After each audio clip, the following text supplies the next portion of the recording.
This video is on southwest monsoon. From the words you can figure out that the monsoon winds arrive from the southwestern direction of the Indian subcontinent.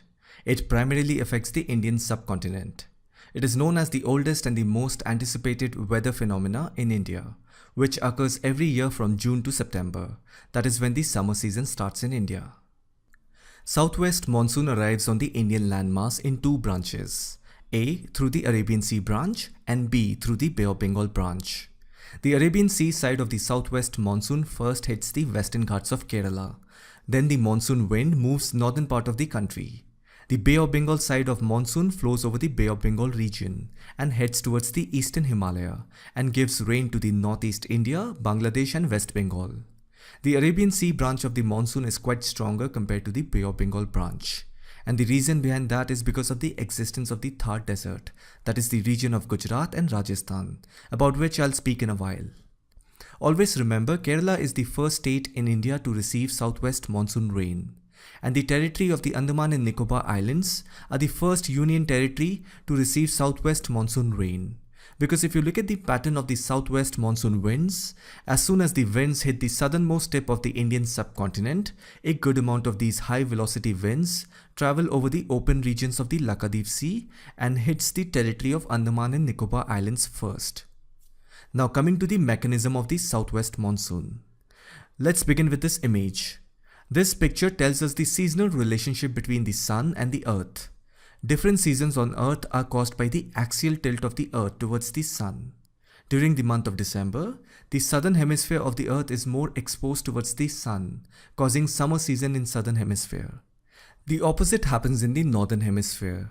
That means northern hemisphere of the earth faces winter season in December. Right around the month of March, the northern hemisphere of the earth slowly starts tilting towards the sun. And by the time it reaches the month of May and June, summer season starts in the northern hemisphere of the earth. That means the northern hemisphere during the month of May, June, July receives more solar energy. That also means everything in the northern hemisphere, which includes continents and seas, are going to be relatively warmer compared to the southern hemisphere. Now the primary reason behind the arrival of southwest monsoon is because of the differences in the heating capacity of land and water. Consider this water body as the Arabian Sea and this land area as the western coastal land of India. We know that during summer season, the northern hemisphere is quite warm. That means both the Indian landmass as well as the Arabian Sea will be warm. However, land heats faster than water. Water takes a little more time to heat. Why? Because water reflects most of the solar radiation back to the atmosphere. And on the other hand, land is solid and opaque. Therefore, it absorbs more solar radiation and thus retains more heat. Similarly, land also cools faster than water. That means water again takes a lot of time to release that heat energy. Now that we have understood land heats faster than sea, let's understand the mechanism behind the southwest monsoon. During the months of May, June, July, the northern hemisphere has summer season. That means both sea as well as land at the tropical region gets warmer day by day. Evaporation is higher during summers, and it is more active over the oceans and seas when compared to the land. That means during summer, the water of Indian Ocean, which includes the Arabian Sea, the Lakshadweep Sea and the Bay of Bengal is quite warm, and the rate of evaporation on these water bodies is quite high. As a result, the sea water evaporates, meaning the warm water molecules expand and rises into the atmosphere, where it turns into moisture or water vapor. Moments back I told you that land heats faster than sea, since the land is also warm due to summer, but the temperature of the land is much higher compared to sea. For example's sake, let's assume the temperature of the sea is around 10 degrees Celsius, and air temperature over it is 15 degrees Celsius. Similarly, the temperature of the land is 35 degrees Celsius, and the air temperature over it is 30 degrees Celsius. As you can see, the land is warmer than sea. It also makes the surrounding air warmer. That's how the air temperature over land is 30 degrees Celsius. Warm air expands and rises from the landmass. When warm air rises, it creates a low pressure region. The rising warm air continues to rise up higher in the troposphere, where it again begins to cool, because temperature drops as altitude increases.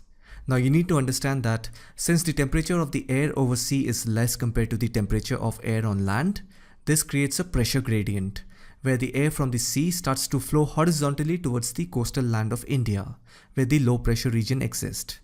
This is known as sea breeze. The warm air over land continues to rise and begins to cool after reaching a certain height in the troposphere. Some of the warm air condenses into clouds and then falls as rain, and the rest of the cool air moves horizontally in the atmosphere towards the warmer region over sea, because the temperature of the air at this height in the troposphere is very cold. As you know, cold air is heavy and dense, and it sinks. It sinks over the sea region, creating a circular loop. So this is how southwest monsoon winds blow from the Indian Ocean water bodies towards the landmass of the Indian subcontinent. Now I want you to pay attention.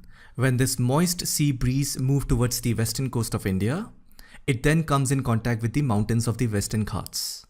As soon as these winds come in contact with the mountains, the moist winds have to climb the mountain range to get over to the other side. The moist air from the sea gets a push to move upward along the slope of the mountain. This air then starts to cool because temperature decreases with altitude. As the moist air begins to cool, the water vapor present in it starts to condense. Clouds begin to form. Then rainfall occurs on sea-facing side of the mountain. As the air reaches the summit, it begins to descend. While going up along the slope of a mountain, temperature falls. And while coming down, temperature rises. As it descends, automatically the air's capacity to take in moisture increases because the land is warm.